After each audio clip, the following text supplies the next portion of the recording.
आपकी कुंडली का सप्तम भाव मैरिज और रिलेशनशिप का कारक है।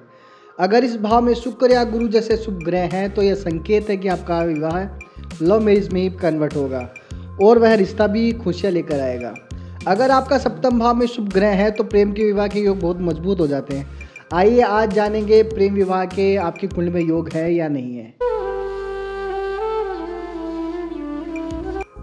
नमस्कार दोस्तों, मैं हूँ आचार्य लखन। आप देख रहे हैं पूज्य पंडित जी। आज बात करेंगे लव मैरिज के बारे में। लव एक ऐसा विषय है जो सबको भाता है, सब चाहते हैं एक ऐसा रिश्ता हमें प्राप्त हो जिसमें प्रेम का एक महत्वपूर्ण अंग हो। शुक्र ग्रह प्रेम का कारक माना गया है, प्रेम का मास्टरमाइंड ग्रह भी इसी को कह सकते हैं। शुक्र ग्रह जो प्रेम, सौंदर्य और रिश्तों का कारक है, अगर शुक्र आपके जीवन में सही स्थान पर है तो वह आपके प्रेम जीवन को और भी खास बना देता है। अगर शुक्र शुभ स्थिति में है तो आपका प्यार गहरा और सच्चा होगा। प्रेम विवाह के योग भी शुक्र ग्रह ही बनाता है। शुक्र के साथ साथ दो ग्रह ऐसे हैं जो प्रेम में थोड़ा ट्विस्ट लेकर आते हैं। जी हाँ, मैं बात कर रहा हूँ मार्स यानी मंगल और राहु की।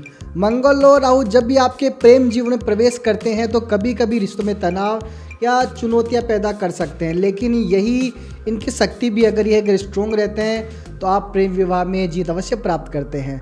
संघर्ष करने और सच्चे प्यार को पाने की प्रेरणा इन्हीं दो ग्रहों से मिलती है। अगर मंगल और राहु शुभ स्थिति में है तो आपकी लव थोड़ा रोमांच और थोड़ी चुनौती का तड़का भी लग जाएगा, पर शादी तक ये आपका जो प्रेम है वह अवश्य ही पहुंचेगा। इसका जो पहुंचने का जो मंजिल प्राप्त करने का कारण रहता है वह राहु और मंगल ही रहते हैं। ट्विस्ट के बाद बात करते हैं थोड़े संवाद की और समझदारी की। जी हाँ, अक्सर हम देखते हैं प्रेम विवाह में विवाह तक तो जोड़ा पहुंच जाता है, पर आफ्टर मैरिज के बाद में क्या होता है, एक दूसरे को समझ पाने के नासमझी में वह रिश्ता काफ़ी लंबा नहीं चल पाता है। तो इसके लिए हमें बुध ग्रह को अवश्य देखना चाहिए, क्योंकि आपके रिश्ते में जो बुध ग्रह है वह महत्वपूर्ण रोल अदा करता है। संवाद स्थापित करना हो या साझेदारी संयम बनाए रखना हो, इसमें बुध ही काम आता है। बुध की शुभ स्थिति में आपका रिश्ता न केवल रोमांटिक हो जाता है बल्कि इसमें बातचीत और समझ का भी गहरा असर होगा, जिससे प्रेम विवाह में सफलता अवश्य मिल जाती है।